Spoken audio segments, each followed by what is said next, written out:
first job I ever had that you could really call a job was a paper route. Anybody else here have a paper route? Oh, lots of you have paper routes. That's cool. Yeah, not a bad gig. I think I had this paper route when I was really quite young. I think 5th or 6th grade, but you know how memory changes. But the reason I think 5th or 6th grade is because I do recall not being very ambitious in 7th and 8th grade, and I sure as heck wouldn't have had a paper route in 9th grade. So I have to keep kind of going back through there. I used to deliver the Ellsworth American here in town. So every Thursday after school, I would walk down to the office on Main Street, and I would pick up my papers, and I would proceed to my route. Well, I didn't know it at the time. I've come to know it now. My route was not a very desirable route. I kind of had the route that other people didn't want, and it's not because it was a route through any kind of dangerous part of Ellsworth, Maine, you know, way back then. It's because it was delivering papers on Bridge Hill. Bridge Hill. So my route meant walking up Bridge Hill and then across to Chapel Street and down Youngs Avenue and then down and up and down Willow Street and up and down Liberty Street. A lot of walking up and down. Now, people didn't want to do that, but in truth, I was already prepared for that because that was my neighborhood, and that's how I spent my childhood, running up and down those hills all the time. Well, my route would start here, and I would wander across the bridge and head up Bridge Hill. My first stop was at an apartment house.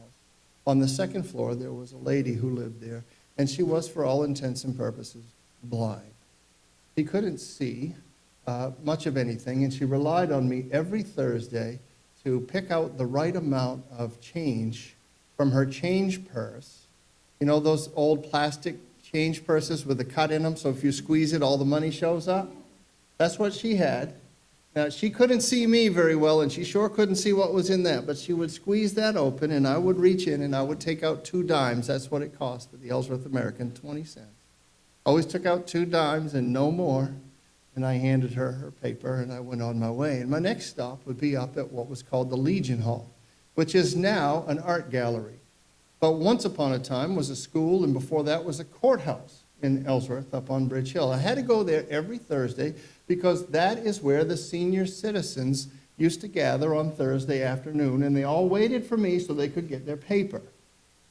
Now, I sold a lot of papers at the Legion Hall, but it wasn't a very lucrative stop because the paper cost 20 cents, and it was nice if I would at least get a quarter, you know, 5 cents for my effort. I don't know about senior citizens today, but the senior citizens then were not good tippers. I sold a lot of papers, but I didn't make much money.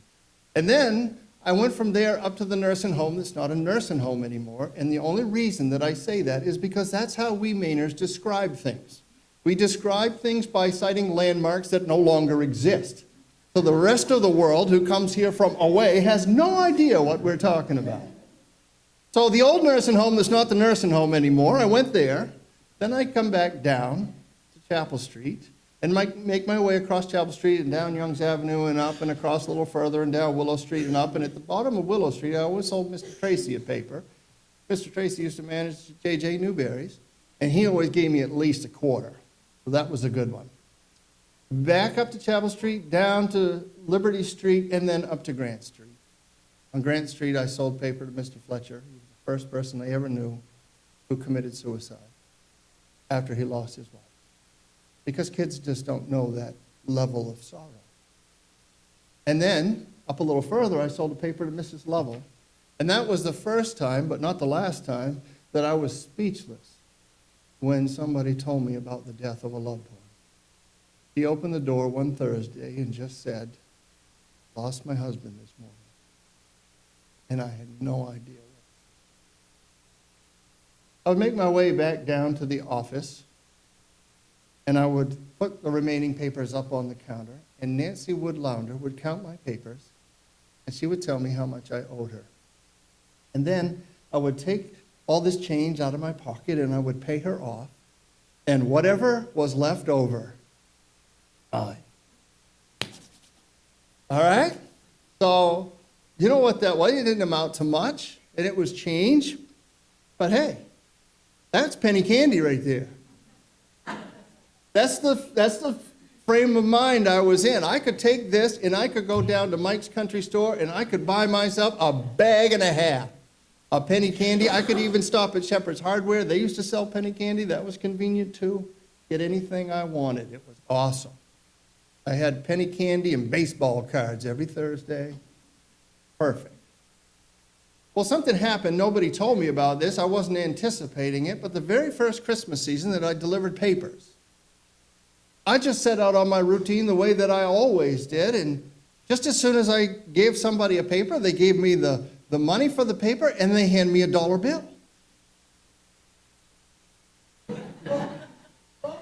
What is this? Well, it's Christmas. Merry Christmas. Wow. And I go to the next, and I get the paper money, and they give me a card. Inside the card's a dollar bill. Everywhere I go, people are giving me money. Like, for me, look, I know a dollar doesn't seem like much to you guys now. I get it. But remember this, I grew up in an era where you could get a birthday card, you open that up, and there's dimes and nickels and quarters taped on the inside of it. And it was a big score. So I'm taking some of you down memory lane, and the rest of you are like, you have lost your mind. Well, there is a point to this. I continued around my route, and I'm collecting all these dollars, and it's the coolest thing. I wasn't expecting it, a completely surprise. When I got to the office and I paid for my papers, I left there with a fistful of money. I'm a pocket full of money. I never had that kind of money, so I went to the movies because I could. And I bought popcorn and soda for everybody in my row because I could.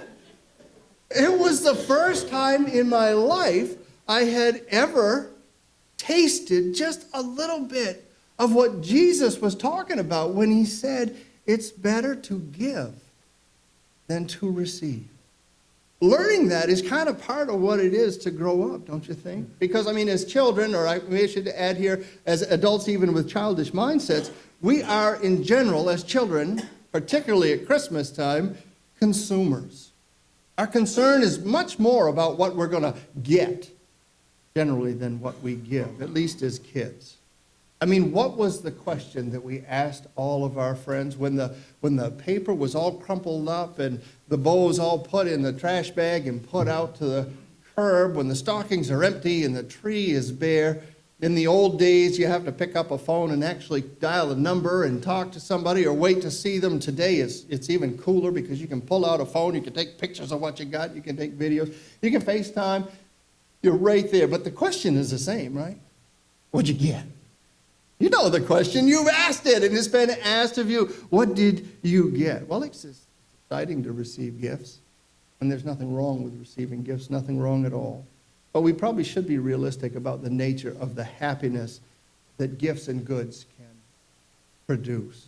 You know, as parents, we sometimes ruminate over getting just that right gift for somebody. We want their Christmas to be super special. Maybe as husbands and wives, we do that too. But at least in my experience, when it comes to kids and all that stress you go through to make sure everything is just perfect, it doesn't take very long before that extra special gift finds its place alongside all those other extra special gifts on a bookshelf or in a toy box. Or maybe it gets left outside, or it gets left at school, or a friend's house, or maybe it becomes broken and unusable. My grandfather used to talk about all the presents that we would unwrap at his home when our families would gather there on Christmas afternoon. He said the wrapping paper was knee-deep, and afterwards us kids could be found out in the garage playing with a Clorox bottle. Receiving gifts is fun, but it's a short-lived fun. At some point we grow up. Hopefully we begin to realize that real happiness is not just found in what we receive and what we can get. We find there's also great joy in giving, great joy in blessing others, great joy in spending what we have, even spending ourselves on the people that we love. The Apostle Paul used this very language when he was talking about his devotion to the church at Corinth. He said, I will most gladly spend and be spent for your souls. Paul's concern in living, not for himself. It was for the people of God. And that's entirely consistent, not just with this thing we read about in Scripture that we Christians should be looking to the interests of others, but also with Jesus' own example and his own teaching, that we look at life and that we look at relationships not in terms of what can be done for us, but in terms of what we can do for others. That is what the Lord wants to get across to James and John in our text this morning from Mark's Gospel in the 10th chapter. In that passage, we find Jesus and his disciples are on the road to Jerusalem. And while they're going, Jesus is telling them what they can expect when they arrive. He is going there to die. When they get there, he says, the Son of Man will be delivered over to the chief priests and the scribes, and they will condemn him to death and deliver him over to the Gentiles. They will mock him, spit on him, flog him, they will kill him. After 3 days, he will rise. Try to put yourself in that audience, what it was like to hear those words. Think how you would respond if you heard those words coming from the lips of Jesus. I think Peter probably knows enough now not to rebuke him for this. You might recall he did that once and it didn't end well. The Lord called him Satan, accused him of setting his mind on man's agenda and not God's. But what would you say? What would a disciple of Jesus say? I don't know what I would think or say, but I think the situation seems to be stirring up some pretty strong emotions. Fear, grief, confusion, disbelief, compassion, maybe great concern for what Jesus is about to go through. One might expect that from the disciples would come words of comfort, words of encouragement, words of support, words of love. That's not what happens. James and John have something else on their minds. They're not thinking about Jesus. They're thinking about themselves. So they come to him and they say, Teacher, we want you to do for us whatever we ask you. That's a pretty bold request, don't you think? That's a pretty audacious request that somebody would come to the Lord and say, we want you to do whatever we ask you. Where do you suppose they got such an idea that it was even in bounds to ask that question of Jesus? Well, I think they got it from Jesus. John 14:14, Jesus says, if you ask me anything in my name, I will do it. And I think he's probably said that a few times before. They didn't really know what it meant. And that's okay. People today don't know what it means. There are people today who interpret that the same way that James and John interpreted it, like, oh, good, Jesus, give me a blank check. I can ask for anything. They forget what it means in his name. But that's not the point of this sermon.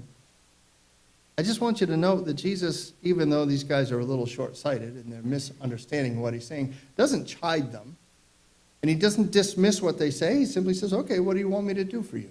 I'll play along. What do you want? And they said, grant to us that one may sit at your right hand and the other at your left in your glory. So what is it that they're really after here? They want places of prominence in the kingdom that they believe Jesus is going to establish on it. In a vernacular that we're familiar with, they want cabinet positions in the new administration. They want the best seats. They want the place of power, the place of honor, a place of deference. Now, if we give them credit for anything at all, it should be for their confidence that Jesus is in fact going to establish a kingdom. They got that much. And also for their desire to be near him when he does. But where these guys fall short, where they're open to criticism, is that they have completely overlooked the gravity of Christ's passion. They don't seem to be thinking at all about this cruel and unjust suffering that their friend and master is going to endure. They don't seem to be mindful one bit this painful torture, unjust death that he's about to undergo. They look past all of that, even though he told them about it, because they're thinking of themselves. Selfishness runs deep. Selfishness runs deep. Would you, maybe you have had the occasion, I have had this experience, where you have been with somebody when bad news was received about their health, maybe a terminal diagnosis. Somebody that you know and care about because you're with them has just a few weeks, maybe a few months to live. This person is going to die. Would you, at that point, ask him for his golf clubs? Would you ask her for her fine china? Hey, just heard, you're not going to be needing this. That's awful, right? Some of you are just appalled that I even said that. That's how bad that is. Would you be thinking about yourself in a time like that? We wouldn't want to believe that we would. Maybe we would. We don't want to. Would we be thinking about our potential gain? Would we be wondering what we could do, what we could say, how we could help this person whose devastating news has been shared with us? Jesus tells James and John that the decision about who sits on his right and who sits on his left is not his to make. And that could have been the end of it, but as we read on, we see that the other disciples somehow caught wind of this request. And the selfishness of James and John, as selfishness often does, causes division in the group. You do know that, right? Selfishness often causes conflict. This rift that has arisen by James and John's quest to occupy places of glory in Jesus' kingdom, has the other disciples abuzz, and it has the feel, at least to me, it puts me in mind, of something called sibling rivalry. How many of you are familiar? How many of you have siblings? Okay? 2 of them are here. Be careful. How many of you have siblings close in age? Okay, great. Because that, I had to think about how to say it. That brother or sister you have that is 10 years away from you, that mom and dad went, oh, okay, we can do this again. That's different, right? That one kind of ends up, you kind of almost parent that one. But the ones that are closer in age, they can be difficult.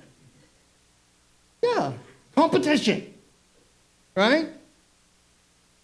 If you have experienced sibling rivalry, if you know the rule is that one sibling should not receive anything more than another. That's the rule, right? You do know this thinking is totally grounded in selfishness, right? There's nothing admirable about it at all. Okay, good. Because I remember my mother having to divide the meatballs of the Chef Boyardee spaghetti and meatballs between me and my sister down to the parts, down to the fractions. This is serious business, okay? With sibling rivalry, it is not possible to rejoice in the blessings or the advancement or the good fortune of your brother or sister. You don't say, oh, good for you, you got a couple extra meatballs that were hidden under there. No way. The baseline thoughts are simple ones. The questions we're asking ourselves when we are at odds with our siblings or our friends, in this case with the disciples, is, what about me? That's what we're asking. What about me?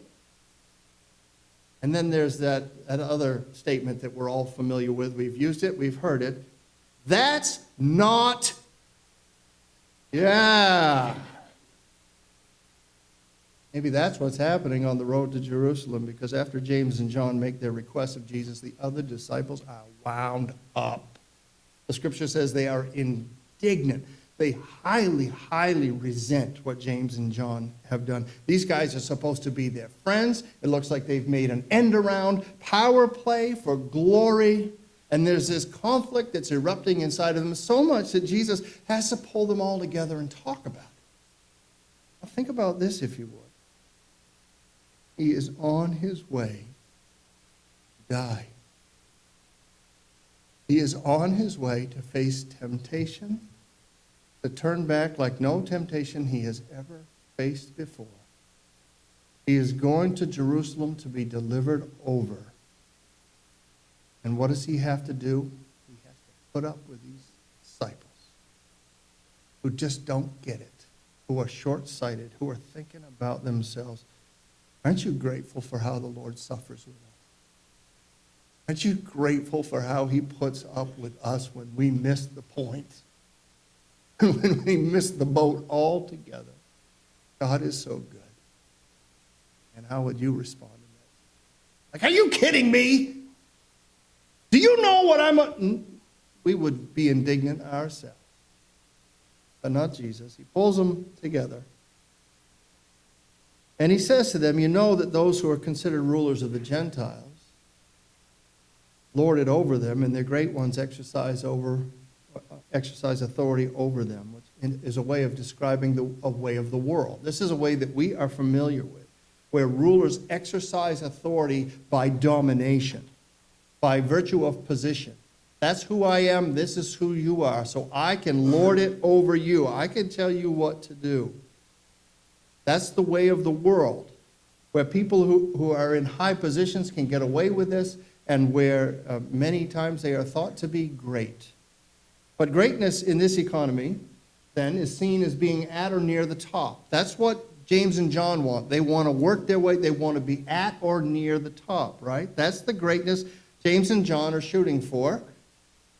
Jesus turns this thing upside down. If we're not careful, we believe this. Jesus doesn't want us to believe this. He turns it upside down. He says, it shall not be so among you. Okay, so there's a way of the world. Power and domination and lording it over. And then there's a way of God. It shall not be this way among you. You shouldn't be worried about who's coming to the top or getting to the top. Whoever would be great among you must be your servant. And whoever would be first among you must be slave of all. And what this tells us, friend, is that the Christ follower will find greatness in giving and not receiving. Will not be so concerned about getting. The one who worships Jesus, the one who follows his example, will not be demanding of others that they meet his needs, but will be reaching out to others to ask, how can I help you? How can I meet your need? Now, this is what Jesus is saying, and we can say, well, how can he say that? I mean, why is that true? Or what is the basis for this teaching? He goes on in this passage to tell us, for even the Son of Man. Don't let those little, sometimes we read the Bible, you just read right over. Listen what these words say. For even the Son of Man. That is Jesus himself, the Son of God, God himself. Not exempt from this requirement, but modeling it. Even the Son of Man came, not to be served, but to serve. And that, my friends, is the spirit of Christmas. This is the posture, this is the mindset, this is the heart that gave rise to the first Noel. Where Jesus, who though he was in the form of God, Paul tells us in Philippians 2, thought not equality with God a thing to be grasped, but emptied himself, taking the form of a servant, being born in the likeness of men. Jesus took the form of a servant to the people that he would meet, to the disciples, and to the world as he made his way to Jerusalem to subject himself to death on a cross. And Jesus wants James and John to know, and I know he wants us to know, that this servanthood, which the world doesn't really value, is what he esteems. This is what God wants. This is what God desires. He wants these brothers to be less concerned about themselves and what they can get out of life, and more concerned with what they can give. And Jesus wants this for them because it's the right thing, and also because he knows they're going to need this outlook. They're going to need a mindset of sacrifice, because both of them, following his death and resurrection, in the faithful proclamation of the gospel, both of them will drink the cup that Jesus was fixing to drink. And both will be baptized with the baptism that Jesus was baptized with. when he was killed. James would be martyred for his faith, the first martyr. And John would be placed in exile. Servanthood images God to a watching world. It shows the world what God is like. And if it's not below Jesus to be a servant, surely isn't below James and John, and it's not below us. When the one with legitimate authority condescends to serve, it gives great dignity to serving, and it inspires humble service. Tom Guthrie is a name many of you from this town will recognize. He was the manager of Doug's Shop and Save when I worked there in the 1980s. Doug's Shop and Save, for those who aren't interested, was located where LL Bean is now, out on High Street on the wrong side of the road. Why Hannaford moved it over. Tom was not only a believer a man who believed in management by walking around. He was always on his feet, moving around that store, talking with customers, talking with employees. He recognized people all the time. He was also among the first to lend a hand when it was needed, when the store became particularly busy, when the registers were full. Tom could see that, and you would find him, Tom Guthrie, the boss, taking a place in line with the rest of us among what is arguably probably the least glorious of all grocery store functions, bagging groceries.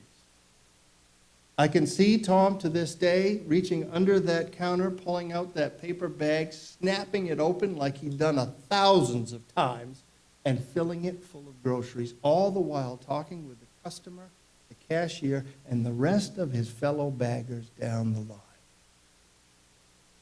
When Tom retired, a new manager came and took over.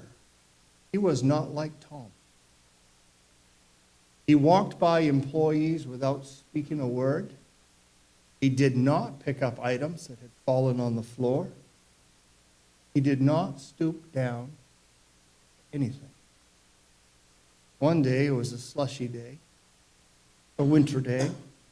He and I both happened to be near the entrance of the door, where one of those rugs that we always laid down had inched forward and was causing that automatic door not to work properly. He was much closer to it than I was. He looked at me, pointed at me, snapped his fingers, picked that up.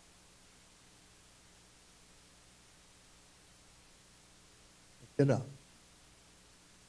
Never forgot. Never forgot what he did. Not how it. Jesus doesn't look at us and point his finger at us and snap his fingers and say, "You do what I'm not willing to do." Not what Jesus does. He shows us how to serve by serving. He shows us how to give by giving. For the Son of Man came not to be served, but to serve and to give. This is what Mark is telling us. And to give. He came to give, not just of himself. He didn't come here to give us a few tips and tricks and resources to make it through life. He came to give himself. That's what he did as a ransom. We know what a ransom is, right? A ransom is a sum of money. A ransom is a payment demanded, paid for the release of a captive. And to ransom means to loosen. It means to liberate. A ransom is a redemption price, a price paid to free slaves or prisoners. So this from his own mouth is why Jesus came to earth, to give his life a ransom, a payment for the release of many prisoners, of many slaves. And those prisoners and slaves that he has come to rescue, who are they? Well, they are the imperfect and flawed and sinful human beings in this world. They are us. These prisoners enslaved, he has come to rescue, are imperfect, sinful human beings like us. We are prisoners, and we are slaves to sin and to its consequences. We live lives that miss the mark of God's perfect and glorious will for us. We are caught up in and we are unable to defeat in any sustainable way the sinfulness of our nature and our inclinations, or to hold at bay, or to overcome, or to escape our own sin's end, which is death. We can't stop that from happening. We have essentially sold ourselves into sin, or we might consider ourselves in some way hostages to sin. We are, as the old hymn says, held in sin's dread sway. We need help. We're going to break free. We need help to be freed from sin's hold. We need deliverance, not only from our sin, but from its result, which is separation from God. Sin always separates us from our Creator. And beyond that, his wrath, which will land on us for our rebellion.